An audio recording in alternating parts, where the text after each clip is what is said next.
Si è riunito ieri sera il Comitato Cittadino contro l'antenna Wind 3 dopo la divulgazione della comunicazione dell'avvio del procedimento di revoca e l'annullamento dell'autorizzazione di cui alla pratica SUAP ai sensi della legge 241/90 per come recepita dalla legge regionale 21 maggio 19 numero 7, ove si avvisa e si rende noto che la società in indirizzo può presentare memorie scritte e documenti pertinenti l'oggetto del procedimento e chiedere l'audizione personale entro il termine di giorni 15 dalla presente, che avverso la comunicazione potranno essere esperiti i rimedi giurisdizionali previsti dalla normativa vigente. Ci siamo ribaditi ancora una volta per dire no alle antenne. Lillo Destro, membro del comitato, dichiara come abbiamo deciso di partecipare in massa al Consiglio Comunale del 29 giugno alle ore 19, pertanto invitiamo tutti i nostri concittadini a una massiccia partecipazione perché dobbiamo vincere questa battaglia e invitiamo tutti i naresi, non è solo una battaglia degli abitanti di Via Verga, come si vuol far passare, ma è la battaglia di tutta Naro, di tutti i concittadini che già al comune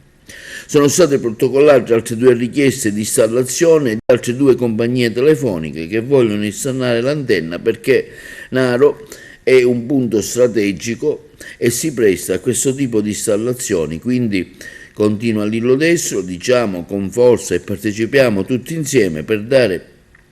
uniti e coraggio alla nostra amministrazione e ai politici a dire no alle antenne e sì alla salute. All'iniziativa si schiera anche la DC di Naro accanto al comitato contro l'antenna di Via Verga e dice no alle antenne 5G. Stasera si è riunito il comitato cittadino per ribadire ancora una volta no alle antenne 5G nel centro abitato.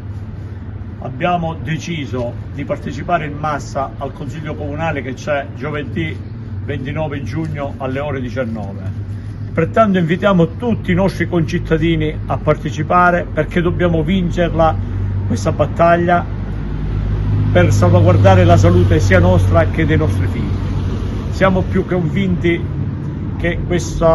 antenne fanno male perché praticamente producono elettrosmog. Quindi invitiamo tutti i naresi, perché non è una battaglia solo degli abitanti di Via Verga come si può far passare, ma è una battaglia di Via Lomberto, è una battaglia di Via Dante, perché dovete sapere cittadini che già al comune ci sono protocollate altre 2 richieste di altre 2 compagnie telefoniche che vogliono installare le antenne a Naro, perché Naro purtroppo è un punto strategico, si presta a questo tipo di antenne. Quindi diciamo con forza no e partecipiamo tutti per dare forza a tutta la nostra amministrazione, ai politici, tutti,